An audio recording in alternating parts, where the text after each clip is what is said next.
Flat থেকে অভিনেত্রীর পচা গলা মরদেহ উদ্ধার। মুম্বাইয়ের ফ্ল্যাট থেকে অভিনেত্রী নূর মালবিকা দাসের পচা গলা মরদেহ উদ্ধার করেছে পুলিশ। এই অভিনেত্রীকে কাজল ও যিশু সেনগুপ্তের সঙ্গে দ্য ট্রায়াল সিরিজে দেখা গিয়েছিল।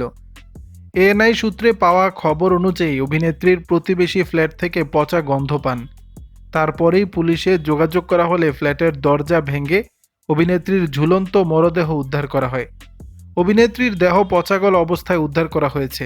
মোবাইল ফোন, ডায়েরি উদ্ধার করেছে পুলিশ। প্রাথমিক অনুমান 1 সপ্তাহ আগেই তার মৃত্যু হয়েছে।